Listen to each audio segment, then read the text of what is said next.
우리 함께 읽으실 하나님의 말씀은 여호수아 2장 1절에서 11절입니다.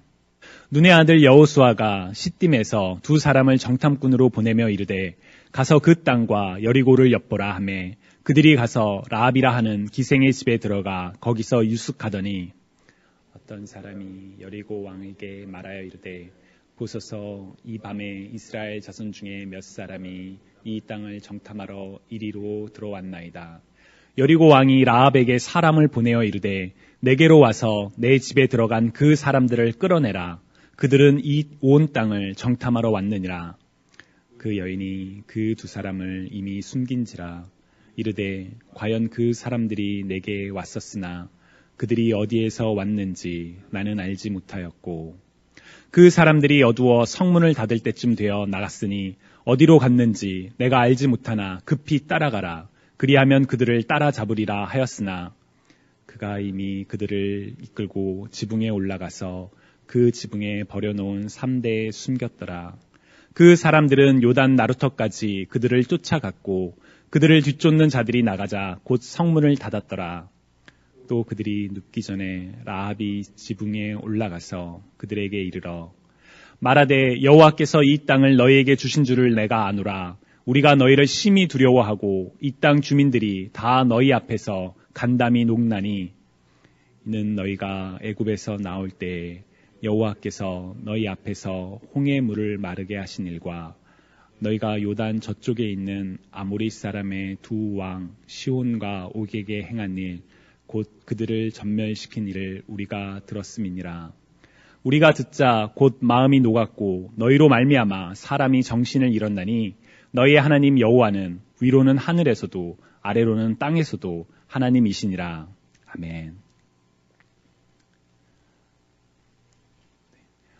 여러분 여호수아서의 주인공이 누구일까요? 여호수아서면 당연히 여호수아일 텐데 왜 이렇게 뻔한 질문을 하시냐고 물어보실지도 모르겠습니다. 여호수아 1장에서 하나님께서 여호수아에게 내 종 모세가 죽었으니 이제 너는 이 모든 백성과 더불어 일어나 이 요단을 건너 내가 그들 곧 이스라엘 자손에게 주는 그 땅으로 가라 라고 말씀하시면서 또 이르시기를 내 평생에 너를 능히 대적할 자가 없으리니 내가 모세와 함께 있었던 것 같이 너와 함께 있을 것임이라. 내가 너를 떠나지 아니하며 버리지 아니하리니 강하고 담대하라. 너는 내가 그들의 조상에게 맹세하여 그들에게 주리라 한 땅을 이 백성에게 차지하게 하리라 라고 말씀하시면서 여호수아를 이스라엘 전체 민족의 리더로 세우시는 장면이 기록되어 있습니다. 하나님께서 세우신 리더십, 여호수아와 함께 이스라엘 민족은 가나안 민족과 싸우고 정복하고 그리고 그 땅을 이스라엘 12부족에게 나눠주는 내용이 바로 여호수아서입니다. 그래서 여호수아서를 읽으면 거의 매 장마다 매 챕터마다 이 여호수아의 이름이 계속 반복되어 나타납니다.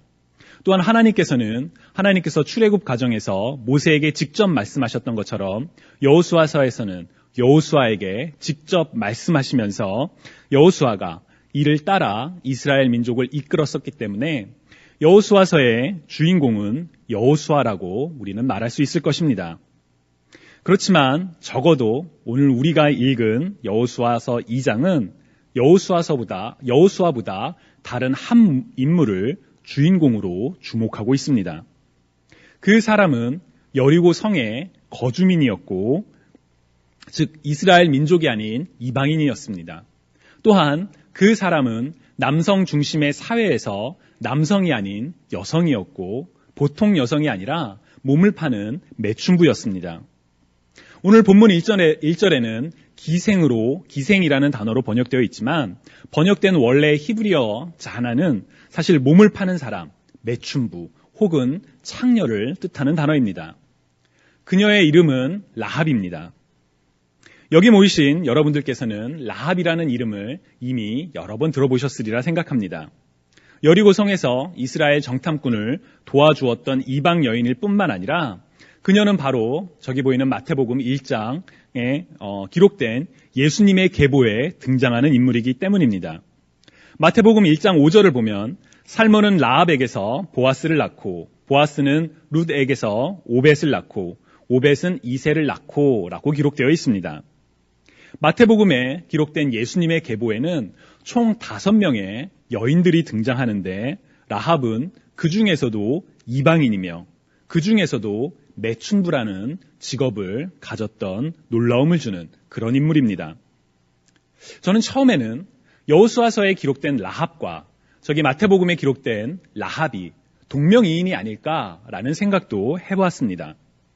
이방인은 그렇다 치더라도 매춘부였던 인물을 예수님의 계보에 넣는다는 것이, 그래서 기록한다는 것이 잘 다가오지 않았기 때문입니다. 그런데 요셉의 아내 마리아를 제외하고 언급되는 4명의 여인들, 곧 다말, 라합, 룻, 그리고 밧세바는 모두 성경에 그 이야기가, 그 스토리가 기록된 인물들입니다. 구약에서 라합이라고 불리는 여인은 여호수아서에만 등장하기 때문에 우리는 이방인이자 창녀였던 라합 말고 다른 라합이 이 마태복음 예수님의 계보에 등장한다라고 상상할 수가 없습니다.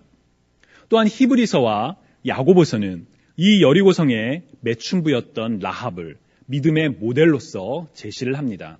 그만큼 중요한 인물이 바로 라합이었다는 것이죠. 라합. 여러분, 라합이라는 인물에 관하여 지금 말씀드린 여리고성의 거주민, 이방인, 매춘부, 그리고 예수님의 계보 중 한 명 이외에 또 혹시 떠오르는 이야기가 있으신가요? 이방인, 매춘부, 예수님의 계보 중에 한 명. 라합을 설명할 수 있는 또 다른 키워드 중에 하나는 바로 거짓말입니다. 10계명 중에 9번째 계명으로 거짓 증거를 하지 말라는 계명을 받은 우리 하나님의 자녀들은 사실 거짓말을 해서는 안 되지요. 그런데 성경에는 아주 예외적으로 거짓말을 하는 사람들의 이야기가 있고 그 거짓말에 대해서 용인하는 내용들이 있습니다. 예를 들어 이스라엘 민족이 이집트의 노예로 있을 때 사내 아이를 죽이라는 바로의 명령을 지키지 않고 아이를 살려주었던 산파들은 히브리 여인이 건강하기 때문이라고 바로에게 거짓말을 합니다. 그렇지만 출애굽기 1장 20절에는 하나님께서 그 산파들에게 은혜를 베푸셨다라고 기록하고 있습니다. 거짓말을 했음에도 불구하고 오히려 복을 받은 경우이지요. 거짓말을 했음에도 불구하고 그 거짓말에 대해 책임을 지기보다 구원을 얻었던 인물이 바로 오늘 본문의 라합입니다. 오늘 본문 3절에서 6절을 보시면 이스라엘의 정탐꾼을 내놓으라는 명령에 라합은 자신은 그들이 누구인지를 모르며 또 그들이 이미 이곳을 떠났다라고 거짓말을 합니다. 라합의 거짓말은 단순히 거짓말이 아니라 여리고성 주민의 관점에서 보면 이제 여리고성을 무너뜨리려는 적국의 스파이를 숨겨주고 그를 위해 거짓말을 하는 일종의 매국노와 같은 그런 역할이라고까지도 우리는 말할 수 있을지도 모르겠습니다. 그러나 성경은 라합의 그런 거짓말에 대해서, 라합의 그런 행동에 대해서 책임을 묻지 않습니다. 오히려 히브리서와 야고보서에서처럼 그녀의 믿음과 행동을 본받아야 할 모델로서 제시하고 있지요. 이런 전도 사실 쉽게 다가오지 않는 라합에 대한 그런 놀라움 중에 하나라고 저는 생각합니다. 이처럼 라합에 대해서는 예수님의 계보에 언급되었다는 그 사실만을 제외하면 사실 우리가 부정적으로 생각할 수 있는 부분들이 참 많습니다. 그러나 오늘 본문 여호수아 2장에서는 라합의 행동은 그러한 부정적인 요건들에도 불구하고 왜 라합이 믿음의 모델로서 제시되는지 그 분명한 이유들을 보여줍니다. 뿐만 아니라 그 라합의 삶을 통해서 하나님의 은혜와 그리고 구원의 과정에 대해서도 우리들에게 중요한 메시지를 전달하고 있습니다. 그래서 저는 여호수아에서 2장의 주인공은 적어도 여호수아도 아니고 그 여리고성을 정탐했던 정탐꾼들도 아니고 바로 이 이방 여인 매춘부였던 라합이라고 믿습니다. 그리고 바로 그 이유를 오늘 여러분들과 함께 나누고자 합니다. 먼저 라합이 거짓말을 했던 그 이유를 살펴보려고 합니다. 오늘 본문 9절에서 11절을 우리 함께 읽겠습니다. 원래는 제가 스크린을 준비했는데 이게 지금 꼬인 것 같아요. 우리 여호수아서 2장 9절 11절 우리 한번 같이 읽어보겠습니다. 시작. 말하되 여호와께서 이 땅을 너희에게 주신 줄을 내가 아노라. 우리가 너희를 심히 두려워하고 이 땅 주민들이 다 너희 앞에서 간담이 녹나니 이는 너희가 애굽에서 나올 때에 여호와께서 너희 앞에서 홍해의 물을 마르게 하신 일과 너희가 요단 저쪽에 있는 아모리 사람의 두 왕 시온과 옥에게 행한 일, 곧 그들을 전멸시킨 일을 우리가 들었음이니라. 우리가 듣자 곧 마음이 녹았고 너희로 말미암아 사람이 정신을 잃었나니 너희의 하나님 여호와는 위로는 하늘에서도 아래로는 땅에서도 하나님이시니라. 아멘. 사실 이 부분에는 우리가 읽은 여호수아서 2장 9절에서 11절에는 라합의 놀라운 신앙의 고백이 담겨 있습니다. 그 고백을 찾아보기 전에 먼저 객관적인 사실들을 한번 찾아보면 라합을 비롯하여 여리고 성의 주민들은 이스라엘 민족이 다가오고 있다는 것을 이미 소문으로 들어 알고 있었습니다. 이스라엘 민족이 쫓아오는 이집트 군대를 뒤로하고 홍해를 가르며 홍해를 지났던 일과 그리고 아모리 족속과 싸워서 그들을 전멸시켰던 일을 들으면서 라합과 그리고 여리고 성의 주민들은 이스라엘 민족을 두려워했습니다. 라합의 표현으로는 우리가 듣자 마음이 녹았고 너희로 말미암아 정신을 잃었을 정도였다라고 합니다. 아마도 같은 이유로 여리고 성의 왕이 그 스파이를 찾아내기 위해서 여리고 성을 정탐하러 온 그 사람들을 찾아내려고 했던 것이겠죠. 위기에 처한 라합에게는 두 가지 선택이 있었습니다. 하나는 스파이를 넘겨주는 것입니다.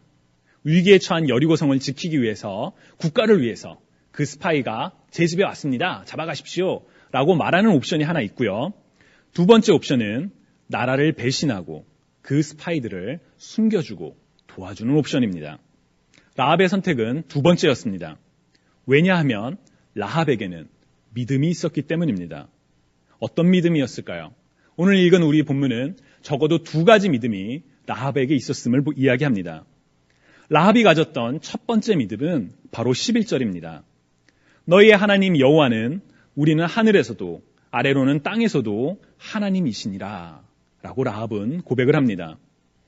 여호와 하나님이 하늘과 땅을 다스리시는 하나님이시라는 믿음이 라합에게는 있었습니다. 여리고성의 주민이었던 라합이 하나님을 자세히 알지는 못했을 것입니다. 이스라엘 민족처럼 하나님으로부터 구체적인 언약을 받거나 그 계명대로 어떻게 살아가야 되는지 전혀 알지도 못했을 것입니다. 다만 소문으로 들었을 뿐이었겠지요. 그리고 그 소문을 듣고 라합은 놀랐습니다. 마치 선지자 하박국이 여호와여 내가 주께 대한 소문을 듣고 놀랐나이다. 여호와여 주는 주의 일을 이 수년 내에 부응하게 하옵소서.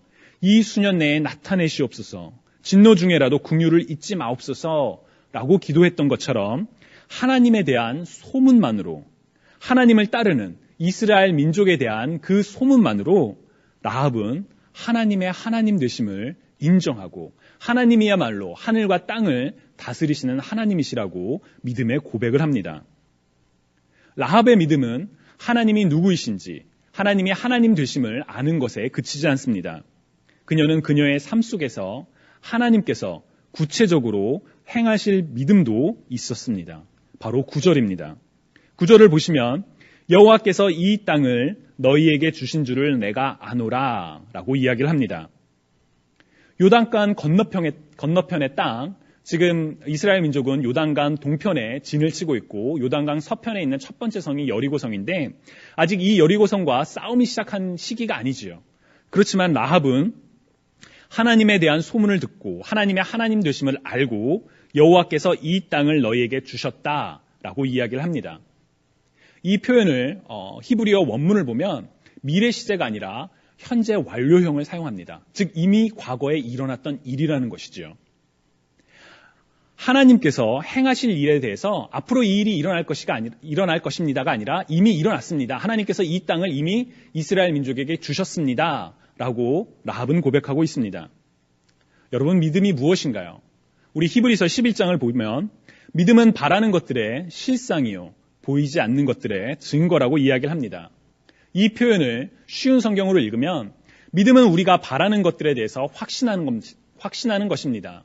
또한 보이지는 않지만 그것이 사실임을 아는 것입니다. 라고 기록되어 있습니다.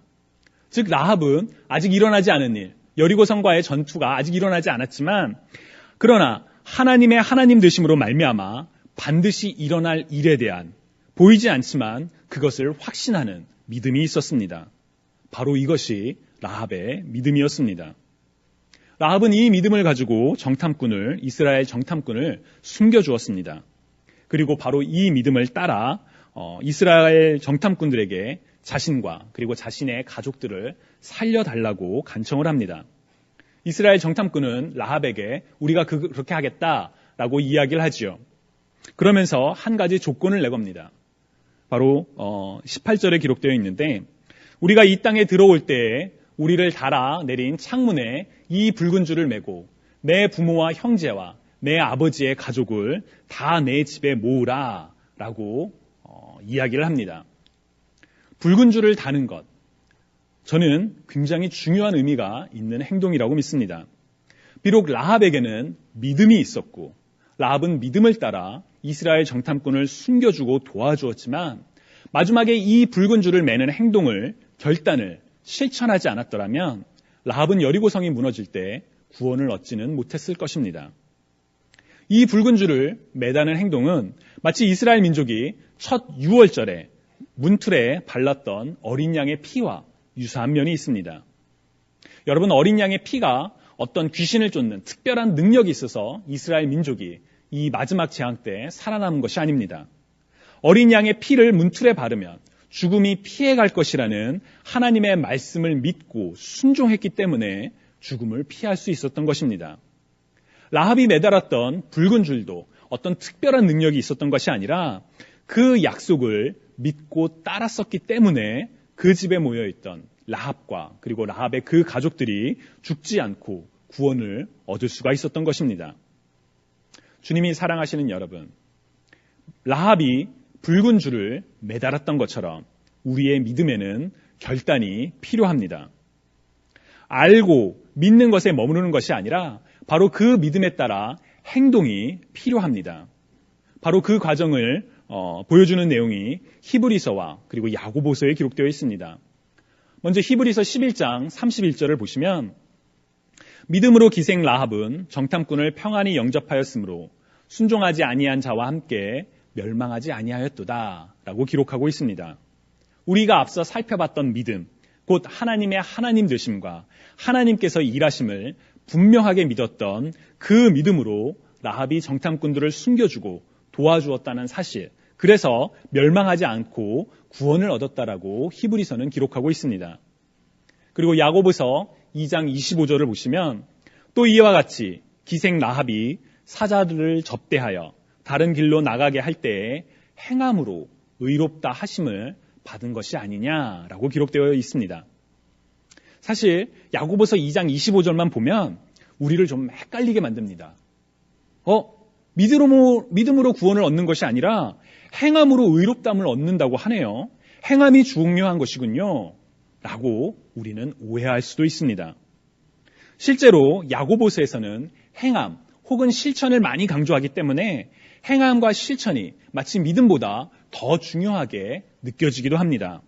그러나 야고보서의 전제는 이미 믿음을 가지고 있는 사람들입니다. 믿음이 없는 사람들에게 당신이 이런 일을 하면 구원을 얻을 수 있을 것입니다. 가 아니라 이미 믿음을 가지고 있는 사람들에게 당신의 믿음을 따라 행동해야 합니다. 믿음을 실천해야 합니다. 라는 것이 바로 야고보서 내용입니다. 단적으로 야고보서 2장 25절 바로 다음 절인 26절을 보시면 영혼 없는 몸이 죽은 것 같이 행함이 없는 믿음은 죽은 것이라고 야고보는 기록하고 있습니다. 즉 믿음이 있어야 하고 그 믿음을 따르는 행동이 있어야 한다는 것을 성경은 강조하고 있는 것입니다. 여러분 오해하지 않으셨으면 좋겠습니다. 우리의 어떤 행위로도 우리를 구원할 수는 없습니다. 오직 구원은 하나님의 은혜로 예수 그리스도의 십자가와 부활로 말미암아 그 부활을 믿는 믿음으로 우리에게 선물로 값없이 주어진 것입니다. 우리의 그 어떤 선한 행위도, 어떤 자비로운 행위도 우리를 의롭다 할 수가 없습니다. 또한 우리를 구원에 이르게도 할 수 없습니다. 그러나 그렇다고 하여 우리의 행위가, 우리의 노력이 중요하지 않다는 것은 아닙니다. 믿음이 있으면 그 믿음에 따라 행동하고 결단하는 실천이 바로 우리에게는 필요합니다. 라합이 자신의 믿음을 따라 정탐꾼들을 숨겨주고 그리고 도와주었던 것처럼, 약속을 믿고 창문에 붉은 줄을 매달았던 것처럼 우리의 믿음도 우리의 믿음을 따라 행동하는 결단과 실천이 필요합니다. 주님을 사랑하시는 여러분, 먼저 우리 안에 분명한 믿음이 있기를 소망합니다. 하나님의 하나님 되심에 대한 확고한 믿음이 우리 안에 있어서 우리 삶에 일어나는 그 어떤 일들에 대해서도 두려워하거나 절망하거나 좌절하지 않고, 아직 눈에 보이지는 않지만 일을 행하며 그것을 성취하시는 그 하나님에 대한 분명한 믿음을 갖고 살아가는 저와 여러분이 되시기를 간절히 소망합니다. 그리고 하나님의 하나님 되심을 아는 것에 머무르지 말고 하나님께서 우리 삶에 행하실 놀라운 일들에 대해 확신하는 것에 멈추시지 마시고 그 믿음을 따라 결단하고 행동하는 우리가 되면 좋겠습니다. 라합에게는 자신의 믿음을 따라 구체적인 행동이, 결단이 있었습니다. 오늘 우리들 삶에서 구체적인 행동으로 어떤 것을 할 수 있을까? 먼저 그것에 대해서 우리가 오늘 고민했으면 좋겠습니다. 여러분, 혹시 우리 삶에서 끊지 못하는 그런 부끄러운 모습이 있나요? 그렇다면 나 여호와가 거룩하니 너희도 거룩하라 라는 그 말씀을 따라 삶에서 부끄러운 모습을 끊겠다라고 결단하고 실천하는 우리가 되길 바랍니다. 내 안에 혹시 용서하지 못하는, 사랑하지 못하는 그런 사람이 있습니까? 그렇다면 누구든지 하나님을 사랑하노라 하고 그 형제를 미워하면 거짓말하는 자니, 보는 바 그 형제를 사랑하지 아니하는 자는 보지 못하는 바 하나님을 사랑할 수 없느니라 라는 그 말씀에 따라 눈에 보이는 내 가족을, 내 이웃을, 내 공동체의 지체를 사랑할 것을 결단하고 실천하는 우리가 되면 좋겠습니다. 내 안에 복음을 전하는 것이 망설이는 그런 모습이 있습니까? 그렇다면 너희는 가서 모든 민족을 제자로 삼아 아버지와 아들과 성령의 이름으로 세례를 주고 내가 너희에게 가르친 것을 그들로 하여금 지키게 하라 라는 그 예수님의 말씀처럼 우리가 복음의 능력을 갖고 복음의 사랑을 갖고 세상 속으로 나아가는 그러한 결단이, 그러한 행동이 우리에게 있었으면 좋겠습니다. 주님이 사랑하시는 여러분, 우리의 행동이 우리를 구원하지는 않습니다. 그러나 믿음을 따라 결단하고 행동할 때 그 모습을 하나님께서 기뻐 받으실 것이며 그 모습을 통해 이 땅에 하나님의 이름이 높아지게 될 것이며 바로 우리가 서 있는 이곳에서, 이 올바니 한인 장로교회에서, 이곳 올바니 땅에서, 그리고 우리가 서 있는 모든 가정과 직장과 그 어떤 곳에서 바로 하나님의 복음과 사랑이 선포될 것입니다. 그 축복을 누리시는 저와 여러분이 되시기를 주님의 이름으로 간절히 소망합니다.